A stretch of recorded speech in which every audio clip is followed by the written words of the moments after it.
Okay, good. I'm sorry. Okay, cool. Thank you.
Hey, Commissioner.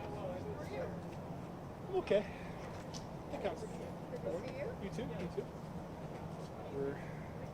We figured out like that stick is the one end, and then, no, it's good. Like Okay. like between You're like wallpaper. here and there, and then like in like a couple rows of wallpaper. So, yeah. Have that many of us coming? Apparently, yeah. Okay, good. With the speakers and then others. So There's Chief Day. yeah. Chair. There's the chair. I don't know if D1 is here yet. And I don't know if they ever got a hold of. I think Commissioner Singleton was maybe, and then I don't know if they got a hold of Commissioner Singleton. He, that Sunday football game, he just like dropped into your text. Oh, okay. You know, fourth grade football, life goes on. Hey, Yeah, you know, exactly. no, it's clearly a war-ravaged Saturday where we have life going on as it goes on. Brilliant location. Yeah. Message across. I was telling Julia. Front page of the Guardian. Stick is kind of over the last little spot, exactly. And I think we're about all the way out Yeah, we have to that pole here. big. Hey, how are you? Yeah. Okay. Grab it. You know, we got to show up. Here? Yes.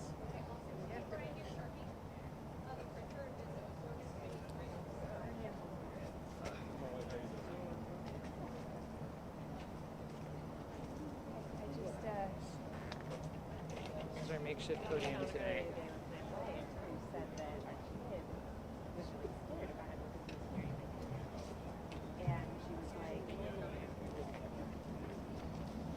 Brian, do you have tape?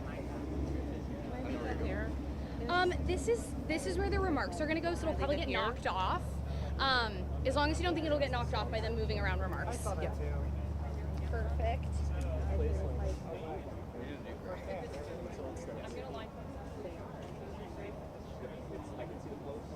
This guy? Okay. We're gonna start lining people up here. I can see everyone. You can see everyone? Okay. So I'm gonna have you start. Right here. I'm not part of the wall.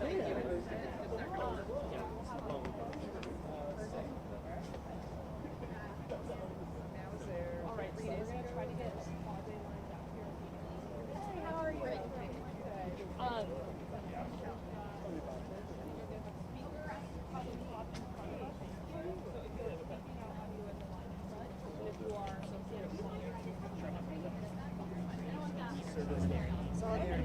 The boundary until we start.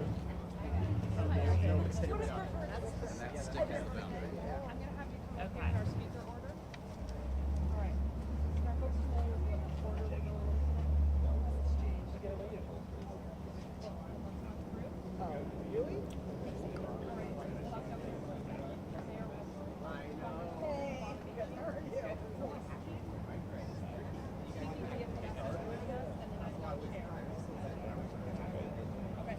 And the run of show will be written right here as well. Okay.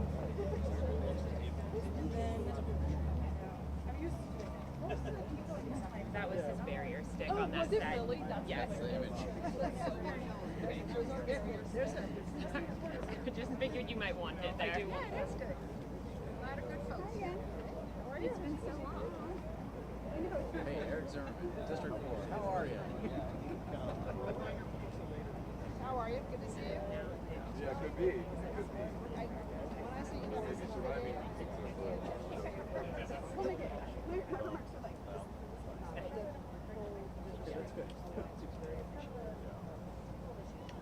It's gotten a lot better over the years. No, it's gotten a lot better over the years, being more aware of that. You know, and that was surprising. Everybody can be seen. Everyone can be seen. Yes. Yeah. This Alright. is the fun end here. We don't. Show our part of the job. Eric was accused me of never meeting a pattern that I like. Literally, I got them this And I I was will trying to point be diverted, and then like, oh, it was a shooting expecting, and we can't, you know, I entered Jim's. And then I'm gonna have Chair take a step forwards, and then you will be up here with the chief. It wasn't until they looked at me they would say what it was. And I was like, oh. It's a scary deal. They shot the police car and shot a You'd be seeing versus.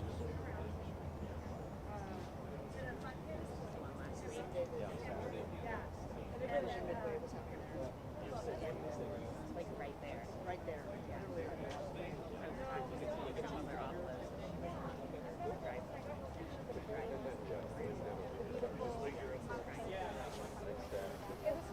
Okay, my feet are still very cold.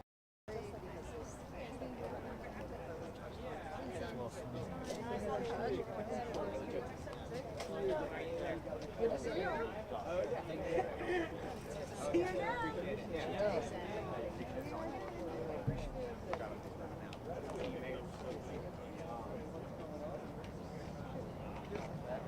Said we would level up. Level up. There's no medicine. I almost texted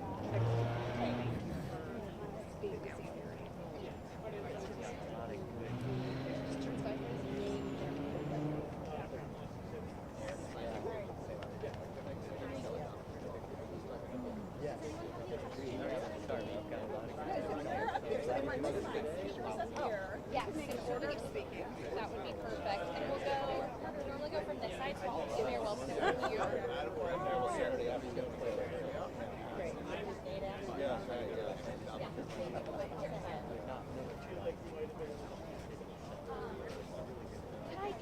Could I get my speakers to line up in order of speaking for Mayor?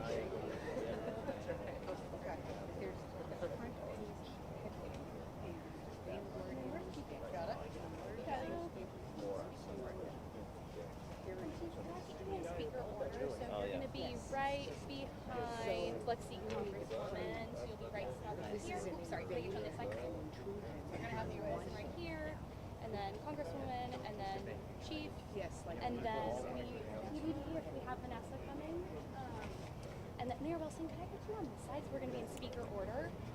That would be lovely. And then our chair. If we want to shift a little bit this way so that we make sure you're all in the camera. Perfect. Here. Yeah,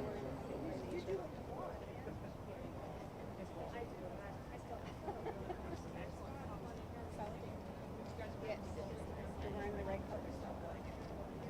Continue. Yeah, no, I know, that's perfect. Perfect. Hi, Vanessa, you're over here. Okay, thank you. Oh, did you get it printed out? Yeah. I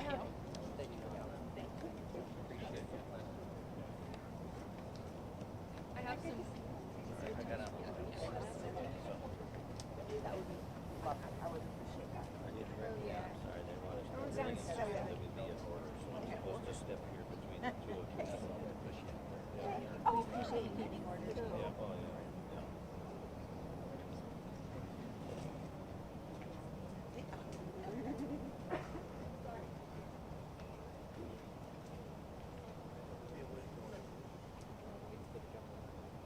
Yeah. Oh, yeah.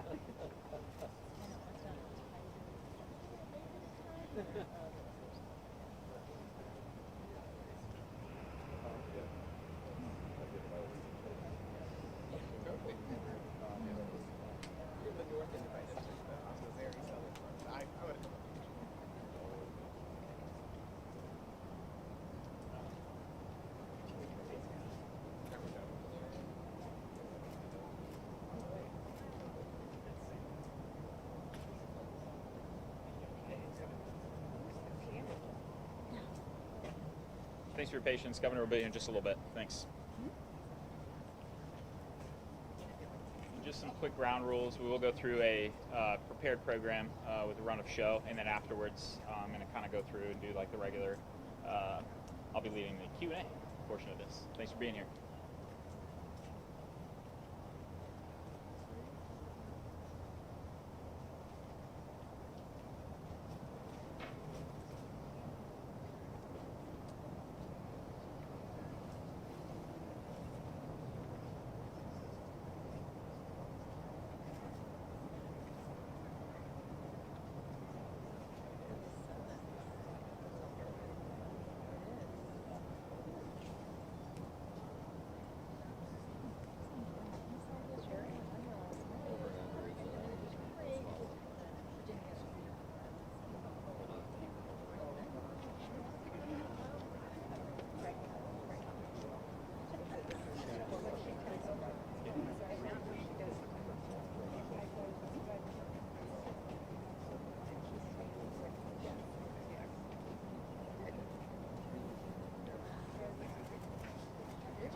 Whose is this? I don't want this to get knocked off. Whose is this? Oh, this is. 'Cause I just don't want it to knock off. Oh, perfect. Is that all right? Yep. Okay, good. Okay.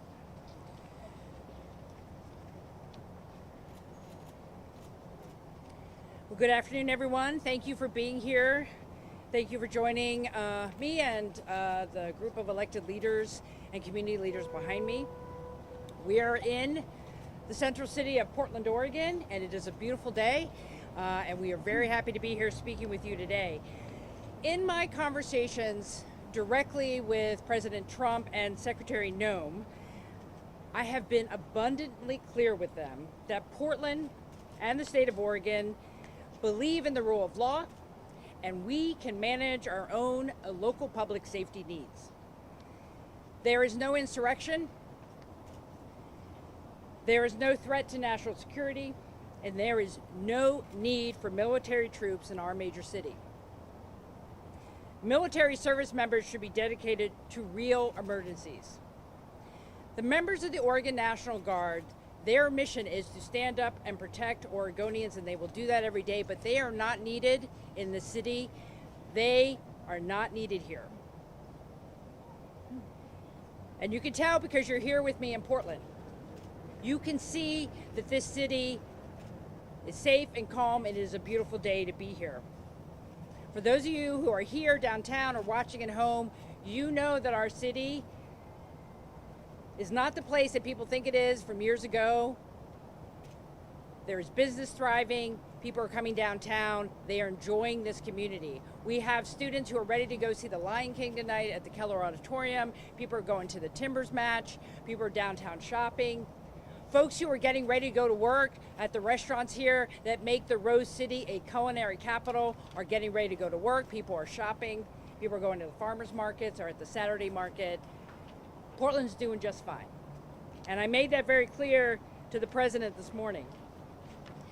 Our city is a far cry from the war-ravaged community that he has posted about on social media. And I conveyed that directly to him. That we got this, we are good, we are doing fine. And I also said to him, We have to be careful not to respond to outdated media coverage or misinformation that's out there. We know what's happening in our own city, and we are doing just fine. That being said, we do face real challenges in Portland, as does the rest of the country. We're worried about the cost of living. We want our schools to do what is necessary for our students, and we want to make sure that people have good jobs and homes that they can afford. I need help for those kinds of things, and that's the kind of help I need, not having military troops from the federal government in our state. President Trump's inconceivable insistence that we need federal troops in Portland does not address the real concerns in our communities. We do not need or want federal troops in Oregon stoking fear, creating conflict, and frankly escalating a situation that is under control. Any federal takeover with military troops in our state is a threat to communities across Oregon. It violates our right to govern ourselves. It interferes with local law enforcement's ability to fulfill their mission. And frankly, it drains taxpayer resources that could be better spent elsewhere. And again, I communicated that to the president directly. Oregon is our home. It is not a military target. Any deployment would be an abuse of power and a misuse of federal troops. People across the state and across the political spectrum here in Oregon are uniting together to peacefully oppose policies that they do not agree with. I believe in free speech and the ability to lawfully and peacefully protest. And I have a message for Oregonians. Let's not take the bait. Let's not respond to what the president is trying to do. We have to raise our voices absolutely, peacefully to the things that we believe in. But I also want to say that any property damage or violence of any kind will get us nowhere and will not be tolerated. If you want to stand in opposition to the Trump administration, I would ask that you lean into supporting your community, helping people, making things better here, because that's who we are as Oregonians. And I just want to wrap up by saying I believe the president does not have the authority to deploy federal troops on state soil. I'm coordinating with Attorney General Dan Rayfield to see if any response is necessary, and we will be prepared to respond if we have to. Oregon has not requested any federal assistance, and nor do we need it. Thanks very much, and now I'd like to pass over the mic to Mayor Keith Wilson. Thank you.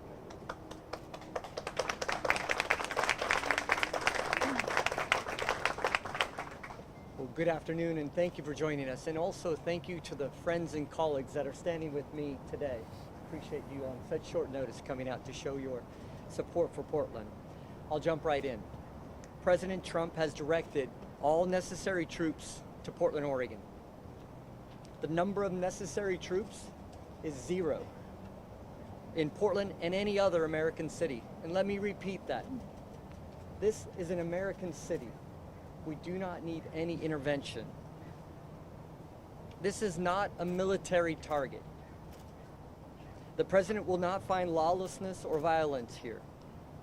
I've been so deeply disappointed to see the footage from a half-decade ago recycled and then recycled again. If President Trump came to Portland today, what he would find is people riding their bikes, playing sports, enjoying the sunshine, buying groceries or produce from a farmer's market, as the governor had noted. We've had hard conversations and we've done important work in the years since that footage was taken. We reformed our public safety system. We've refocused our community and on our economy. And we've redoubled our efforts to help our most vulnerable.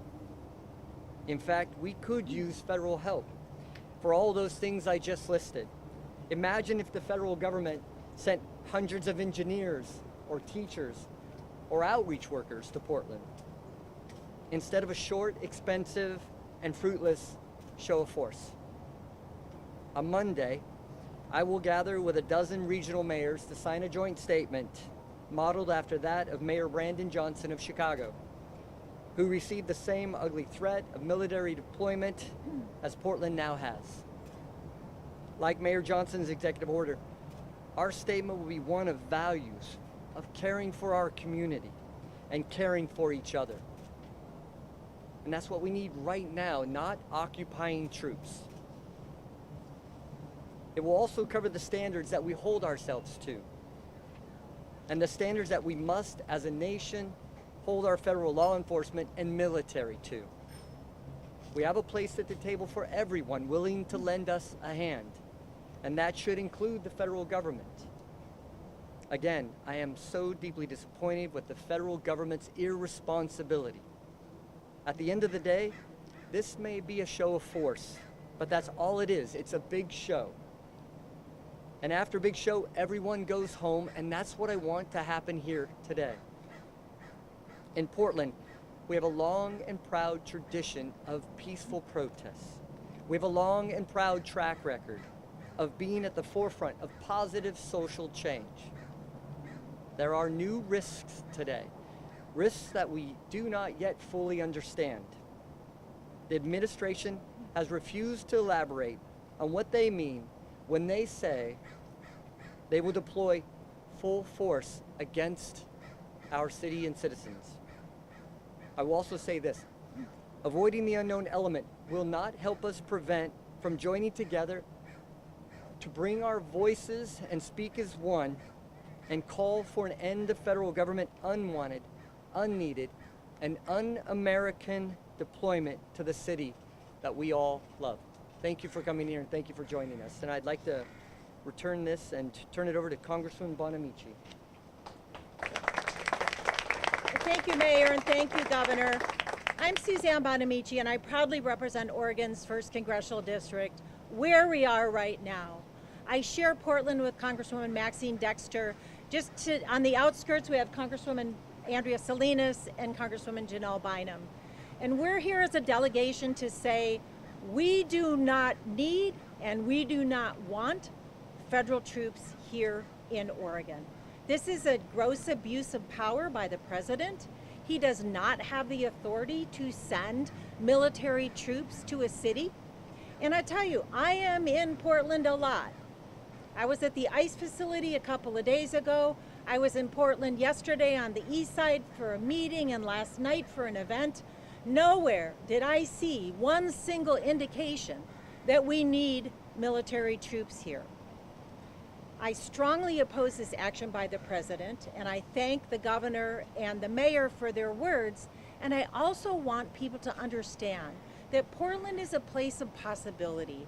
It's a place where here today we see the sun shining, people out in the streets, shopping in our stores, going to our amazing restaurants. We have amazing businesses here in Portland, and that is what Portland is about. It's a thriving, wonderful community, and sending military troops here will only make it dangerous, not just for people in Portland, but for the entire region. We need to stand together as a community, and we know how to do that in Portland. We respect the right for peaceful protest, and for people who want to do that, please be peaceful. We all want that to happen. We want people to exercise their free speech rights peacefully, but we also want to send a message to this administration. There are so many things you could be doing to help Portland. You could let us hire back the federal employees you fired. You could send us the dollars that Congress appropriated for infrastructure, for housing, for education. Those are things that will help Portland. Sending military troops here will not. So the congressional delegation stands together with the governor, with the mayor, with the business leaders and everyone, the elected leaders who are here today, saying no military troops in Portland. We are here to say no. We are here to say Portland is a great city that's thriving. No military is welcome or needed here. I agree with the mayor. The number of necessary troops is 0. And now it's my honor to turn it over to Bob Day, our Portland Chief of Police.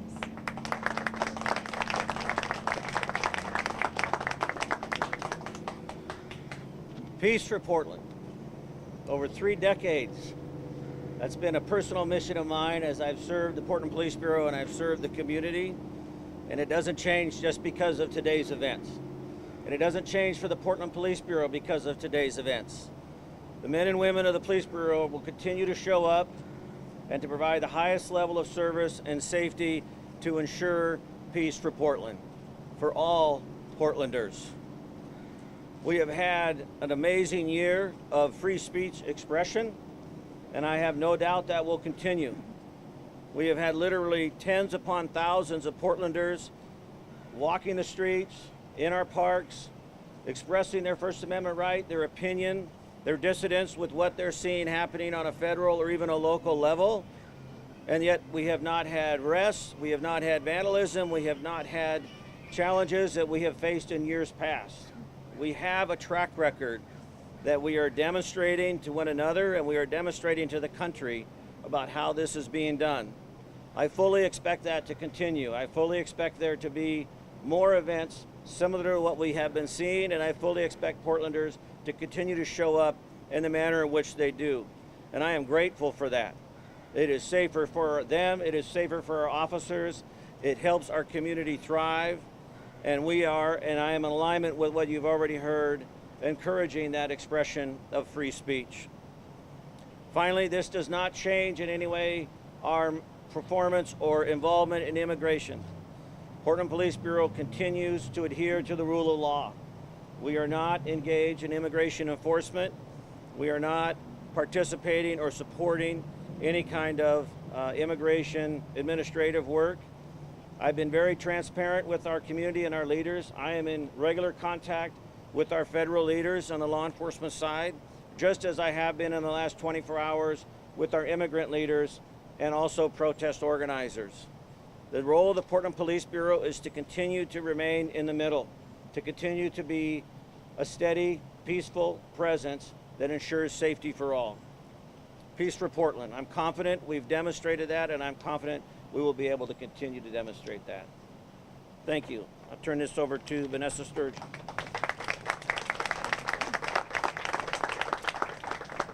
Thank you, Chief, and thank you to everyone for being here this afternoon.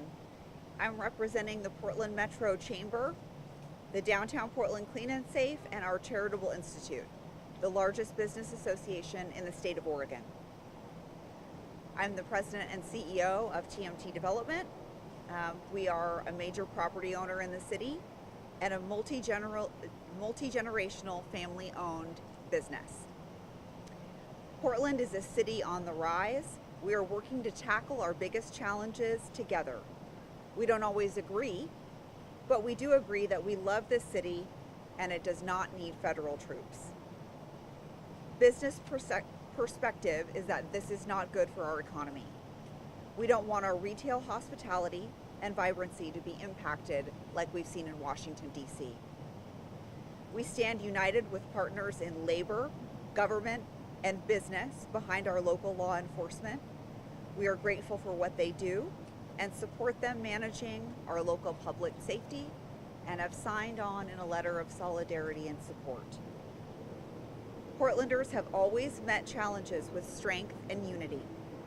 Right now, the most powerful response to the presence of federal troops in our city is not to give in to provocation, but to stand together in calm resolve. By refusing to feed into unnecessary conflict and choosing not to amplify division, we show that Portland's identity is stronger than the outside narrative. Our community knows that meaningful change and safety come from working together peacefully and not from escalation.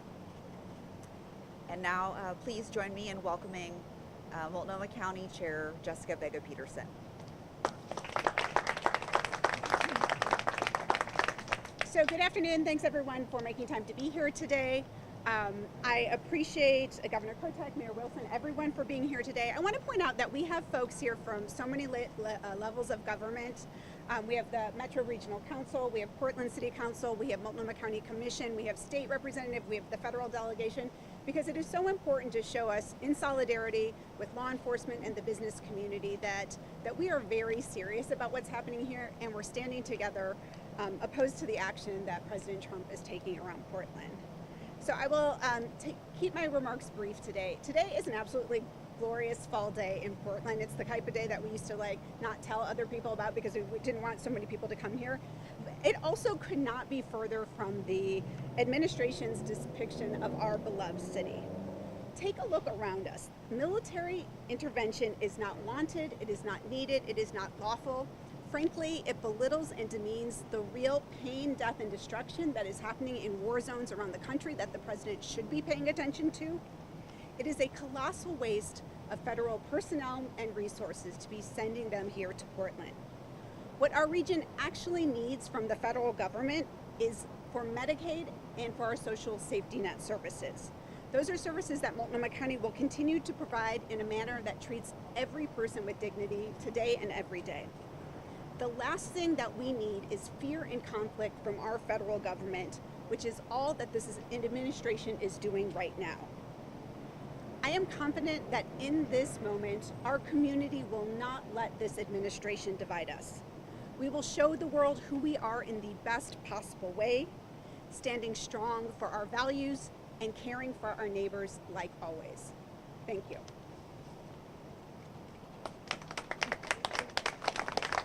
Thanks so much. Now a brief time for reporter questions, and I know that there are members of the public who are here. There are also members of staff who are here as well. So this portion of the program is intended for members of the media so that they can clearly and factually communicate with the public. If the members of the public have any questions for staff, we'll be sticking around afterwards to answer your questions.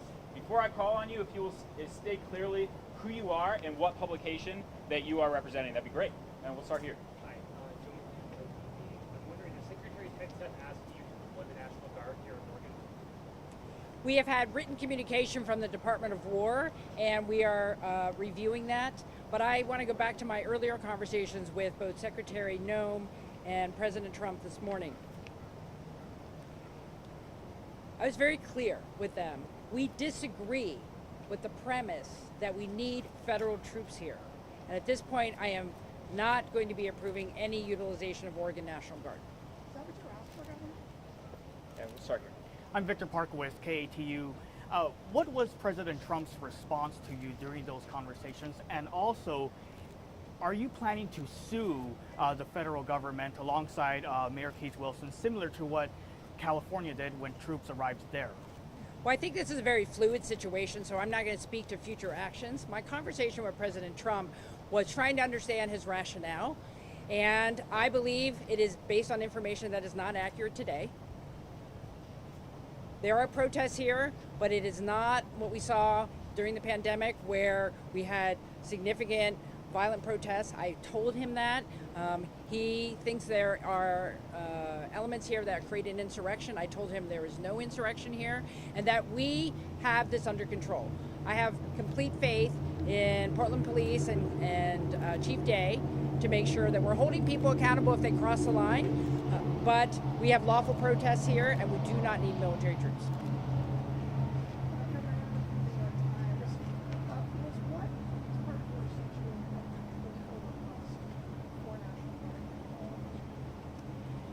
It was a request to options that we could utilize Oregon National Guard troops paid by the federal government. I don't believe they're needed. And so I think when you get a request like that, you always have to ask why. Do we need the help? And I can tell you that we do not need federal troops here. We do not need to deploy the Oregon National Guard. Our local law enforcement is on top of this. They are prepared. If they are requesting mutual aid either from the Oregon State Police or other folks, we will go there next. But at this point, Portland Police hasn't handled. These are random acts of minor, a few individuals. People are primarily peacefully protesting here. We do not need federal troops. Governor Noel Crombie with the Port of Golian. How long was the call with the president? Was the secretary on that call? Can you just walk us through what the president said when you elaborated on your own concerns about the federal presence here? Well, like a lot of Americans, a lot of Oregonians, I woke up to his social media. I immediately tried to reach Secretary Noem. We had a conversation about 10 minutes about what the basis of the concern was, and I reiterated that I believe that we have the situation under control at the ICE facility here in Portland. And I know our federal delegation reported on this yesterday that there's There's not a problem at the federal facility. And when there is a situation that requires police enforcement, it is happening and we are holding people accountable. And that's what I communicated to the secretary. I spoke with the president about an hour later. We had a similar conversation and I was very clear with him. We have this, we don't need help, we got this, please do not send troops. Governor, how long was that call, and what did he Sorry, we say? have a lot of media here. We need to get to another one. Governor Water. Okay. Yes, go ahead. Your question. Corey Johnson, State Federal News. Did the president specify any sort of time frame on when he would be sending troops to Portland? He did not give me any details or specify any timeline. Yes. Mayor Wilson, I don't know. Who are you and your I'm media sorry, outlet, Alex Bauhart, Oregon Capital Chronicle. Mayor Wilson, in some of your remarks yesterday, it sounded as if troops were already here, or there was already some sort of buildup happening. Do you guys speak at all to numbers, or I mean, I guess I'm confused about coming versus have come, and if you can offer any information about what you've heard or not directly from the government. We didn't hear anything from the federal government other than what you heard yourself through communications, the presidential memorandum 2 days ago, and then a series of social media posts. So we were alarmed by that, and then we started seeing movements on the street, some armored vehicles, and then that really gave us rise that what the memo had noted, what the social media had noted as well, was confirmed with those individuals on the street for what we saw. So the governor and our colleagues all thought we want to be preemptive, talk to the community, and really explain to them that we don't want to take the bait. We really want to focus on safety and security in our city. When and where did people see tanks? Sorry, before follow-ups. Would you, let's just be clear here. When I spoke with Secretary Noem, this issue has moved on, excuse me, to the Department of Defense. This is not a Secretary Noem situation at the moment. It's not with Homeland Security. We're not aware of increased presence. We are not aware of any specific federal troops in Oregon at the moment as assigned by the president. And I will continue an open dialogue with the White House and to remind them that they do not need to be deployed here. We have this under control. My name is Bruce. I'm with a local queer publication, Premier PDX, and there is a question among the queer community right now about safety in regards to past lessons learned in 2020 Chief Day. I think this would be a great opportunity for you to talk about those and how we as Portlanders can be ready for maybe bad fate actors, specifically maybe within agencies within Portland too. And will there be a promise for the leadership to have a little more oversight on that? Yeah, I continue to be really proud the way the Portland Police Bureau demonstrates its ability to be a learning organization. And since 20 and 21, we have taken a great deal of feedback and information, both our own critique as well as that of independent resources that have participated with us in that review. We continue to abide by the settlement agreement, so we continue to have the independent monitor involved. And we have in that embodied many of the recommendations. For example, real quickly, our dialogue officers. We now have officers that have received extensive training. This is a national model. We're also working internationally with the UK and some of their experts as well. And our dialogue officers would show up on protests or public order events. They're dressed differently, they have a different uniform, they make contact with organizers, we reach out ahead of time. The flow of communication over these last several demonstrations has been fantastic and much appreciated. We are allowing or supporting, I should say, these groups to really self-regulate. I mean, on Labor Day, as an example, we thought we may see, 500 to 1,000. We had almost 10,000. And it was fantastic. And we facilitated a few street blockages. But I think the message has resounded, and you've heard it clearly from the governor and the mayor and others today, that we are in support of peace for Portland. We are in support of that kind of behavior. Officers will be held accountable that do not adhere to our directives or our policies or state law. And I'm committed to that as well. Thank you. Claire Rush, Associated Press. Mayor Wilson, you said yesterday there was an armored vehicle that was seen. Perhaps you and the governor could just confirm what was seen, if there was an armored vehicle, like how many of them, do you know what federal agency it was from, where was it seen, and are there actually federal troops here in Portland? So let's be clear on some of the language we're using, okay? There's a difference between the military and law enforcement. And there are several facets to federal law enforcement. There's the Federal Protective Service, which is a uniform component, and they've been in Portland for a number of years. They handle security at a variety of federal buildings, including the ICE facility in Southwest Portland. So FPS is the acronym. And then you have ICE, which immigration is what's associated with that. You have two arms of that. You have the enforcement side, where they're doing detentions and serving in the immigration capacity, and then you have Homeland Security, HSI, the Homeland Security part, which is doing ongoing drug investigations and other things like that. You have the FBI, so you have a lot of federal law enforcement already in the city. What we saw yesterday and what we know yesterday is that there was an increase in federal law enforcement to be able to provide support and security to this facility. There was a belief that they needed to strengthen that. I'm not part of that conversation.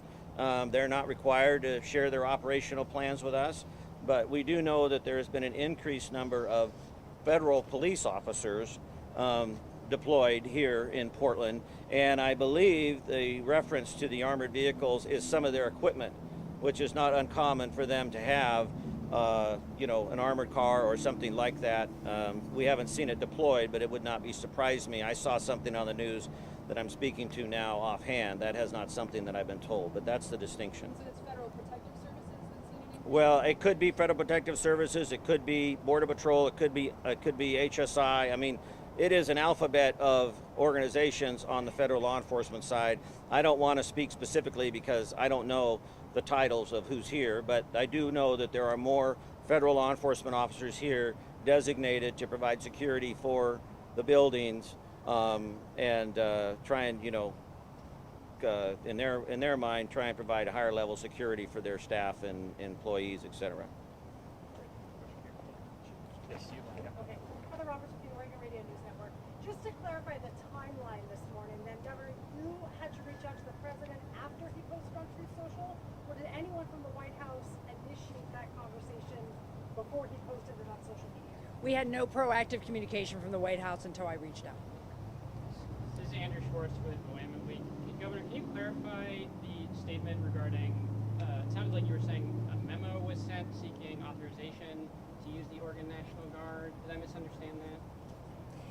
There was some kind of document it sounded like the Trump administration sent to you regarding the deployment of the National Guard. Correct. Because of the president's statement and the direction to the Secretary of Defense, they sent us a pro forma invite under different authorizations. We are not responding to any of those at the moment. My goal right now is to have no federal troops in Oregon at the request of the president. Everyone is united here to say we don't need it, and that is a no. I'm going to continue communicating that to the president, and I hope he will be open to reconsidering the deployment. Well, there's time for 3 more questions. We're going to go here. Governor Ward Johnson from Fox 12 Oregon. I know at a press conference last night with other local leaders, there was some concerns from protesters in attendance voicing concerns about local leadership not doing enough. We keep hearing, that you're going to communicate that these troops aren't needed. What do you have to say to some of these people who are saying that you all are not doing enough to prevent this from happening? I think we're being very clear about what our values are, who we are, what we want to see happen, and what is actually happening here in Portland, which is a safe city that people can feel comfortable being here. We do not have the type of situation that the president seems to think we have, and so we're communicating that. Our job as elected leaders is to be clear with Oregonians about what the situation is and communicate that to the federal government and President Trump. I also want to say that we all have responsibility to speak our voices, lift our voices, speak our political truths peacefully. And Oregonians have been doing that for months. Hundreds of thousands of people talking and being in the streets, lifting up their voices and saying what they do not like about the Trump administration. And they have been doing that peacefully and lawfully. If people cross the line, we will hold them accountable. And so I don't think anyone should be misconstrued that we are not also standing up for free speech. We believe in free speech and free expression and political discourse in this state and in this country, and we can do it lawfully and peacefully. Governor, you actually spoke. Who are you and what name's filing for Oregonian? Governor, you actually spoke with President Trump. I mean, what was his response? You haven't told us. Did he comprehend your message? What did he say in reply? What's his plan? As one executive to the other, I spoke with the president. I asked him not to send troops. I tried to understand his reasoning, and I told him we are taking care of it, that I have full faith and confidence in local law enforcement, and the folks here today, we do not need federal troops. And I said, we disagree, and he said, well, let's keep talking. That was his reply. Yes. Last question. Go ahead. We've seen in other states Trump asking governors to send their National Guard troops. It seems clearly Oregons would not be working on behalf of the president. Have you been in contact with any other states' governors about requests they've received to send National Guard troops to Oregon? So a couple things. I have been in contact today with Governor Pritzker and Governor Newsom to learn from their experience. As the Commander-in-Chief of the Oregon National Guard, I will only deploy our members when it is needed to protect Oregonians. There is no mission for them right now. They are, I'm not deploying any of the Oregon National Guard. And let me just remind people, we have other things to worry about in this state. I just did a conflagration order this morning as well for a fire at the Moon Complex in Southwest Oregon on the border of Coos and Curry County. I want to make sure that Oregon National Guard members who are trained to fight fires are available to do that if I need them. That is the type of thing that I am focused on, not some made-up problem in downtown Portland. I'm not talking about the Oregon Guard, I'm talking about other states. Have you heard from any other governors who have been requested by the president to send troops to Oregon? I have not. All right. Thanks so much for your time. And I want to just say thank you to everyone here. We are one group. We are united. We believe in Oregon and we believe in Portland, and we are going to keep telling the president that. Thank you very much. Thanks everyone for joining. I'm sure we'll be in touch.